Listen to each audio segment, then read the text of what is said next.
نحمده ونصلي على رسوله الكريم. أما بعد، فقد قال الله تبارك وتعالى في القرآن المجيد والفرقان الحميد بعد أعوذ بالله من الشيطان الرجيم. بسم الله الرحمن الرحيم.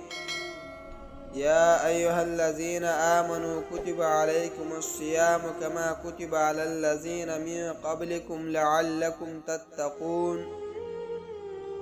وقال النبي صلى الله عليه وسلم: الصيام جنة ما لم يخرق. محترم مسلمانانو ورونو، د روژې د میاشتې د خوند او د مزې نه ډکې لحظې او پاکې شیبې د رحمتونو او برکتونو نه ډک ساعتونه شروع دي. نیکبخته او ذی شعوره خلک د دې انواراتو او برکاتو څخه ځانونه برخمن کوي. د نبی اکرم صلی الله علیه وسلم ارشاد مبارک دی: که چیرته زما امت د روژې د میاشتې د برکاتو او انواراتو معلومات وسی، نو هغوی به دا ارمان او تمنا کوي چې کاش کې پوره کال روژه وای. محترم مسلمانانو ورونو، الله جل جلاله و روژهدار ته 5 خاص نعمتونه ورکړي چې مخکینی امتونو ته نه و ورکړي. سیدنا ابو هریره رضی الله تعالی عنه فرمایي چې نبی اکرم صلی الله علیه وسلم فرمایلی دي: زما امت ته الله جل جلاله 5 شیان په خاص طور سره ورکړي، هغه چې مخکینی امتونو ته نه و ورکړي. اول دا چې د روژهدار د خولې هغه بوی چې کم دی، دا د الله جل جلاله په نیز د مشکو او عنبرو نه هم زیات خوښیږي. او دویم، روژهدار ته د الله جل جلاله نورانی مخلوق چې فرشتي دي او په سیندونو کې ان تر مایانو پورې دعاګانې ورته کوي، دا روژهدار ته ان د روژه ماتي تر وخته پورې دغه روژهدار ته د مایان او فرشتي د مغفرت دعاګانې کوي. دریم، جنت هر ورځ د دوی لپاره شایسته کیږي.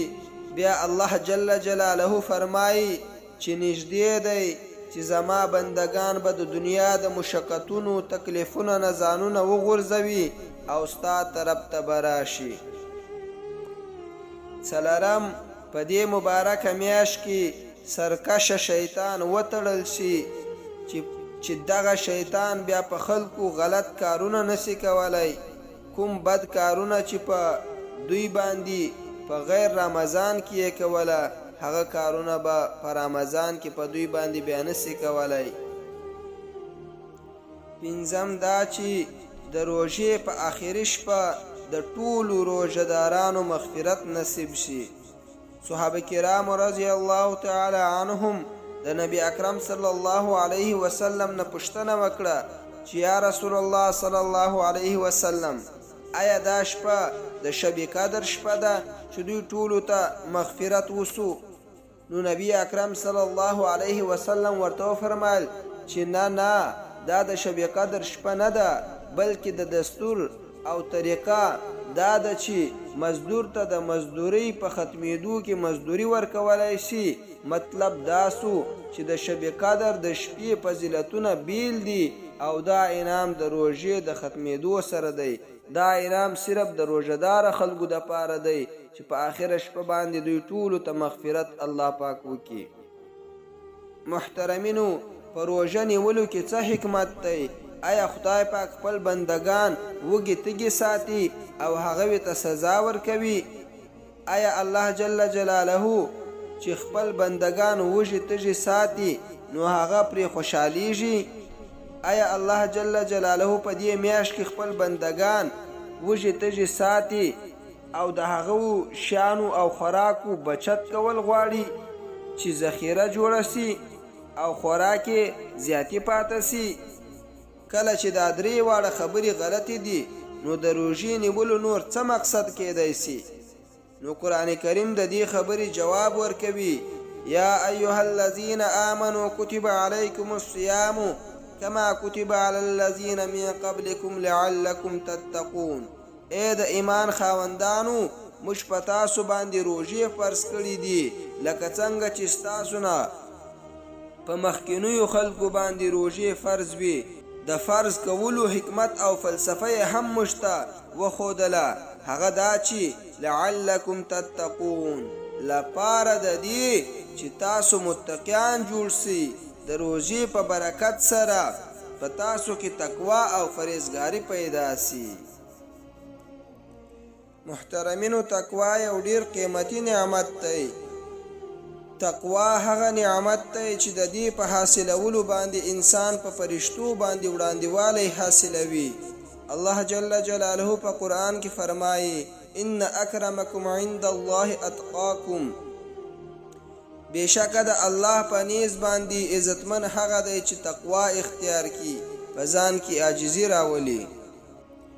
محترمینو، دا یو ډیره عظیمه میاشت ده او د برکت میاشت ده، د مغفرت میاشت ده. دا میاشت کې باید د سترګو هم روژه وي، د غوږو هم روژه وي، د لاسو هم روژه وي، د ټولو اندامونو باید روژه وي.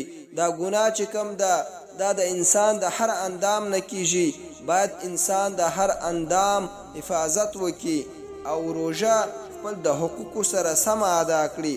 یعنی کوم کس چې په دې میاشت کې روژه ونیسي او د دې حقوق په ځای باندې ادا کړي، الله جل جلاله به داسې کس باندې د رحمتونو باران ووروي.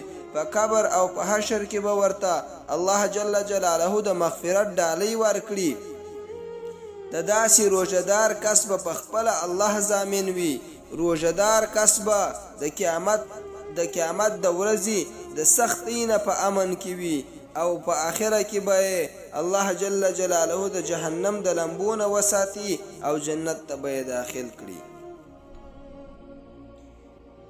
د نبی اکرم صلی الله علیه وسلم ارشاد مبارک دی، د روژې میاشت ډیره د برکت والا میاشت ده. د دې میاشتې لومړۍ عشره یعنی 10 ورځې دا د رحمت دي، دویمه عشره دا د مغفرت دي او دریمه عشره دا د جهنم د خلاصي سبب دی. او بل ځای نبی اکرم صلی الله علیه وسلم فرمایلی دي چې روژه نیول د ځان ساتلو لپاره ډال دی ترڅو چې دی څیرې نه کړي. لکه څنګه چې ډال څیرې شي او بیا د دې په وجه انسان د غشو او د تورو د وار نه ځان نشي بچ کولی، بیا دغه شان روژه د ګناهونو نه ځان ساتلو ذریعه نسی جوړېدلی. نو اوس سوال پیدا کیږي چې آیا روژه هم څیرې کیږي؟ هغه څنګه او په کوم شي سره څیرې کیږي؟ او صاحبه، روژه هم څیرې کیږي په خیرو کولو سره، چغلي کولو سره، غیبت کولو سره، په جنگ کولو سره، په چل او په دروغ ویلو سره، سود باندې کاروبار کولو سره، رشوت اخیستلو سره، بدنظری کولو سره او داسې نور گناهونه کولو سره. لہذا موږ ته پکار دي چې یو ځل مو ونیوله نو باید چې د هر ډول گناهونو نه ځان وساتلی شي او د زیاتو نیکیو کولو کوشش وکړو. بیا به د روژې مقصد چې هغه تقوا ده موږ ته حاصله شي. واخر دعوانا ان الحمد لله رب العالمين.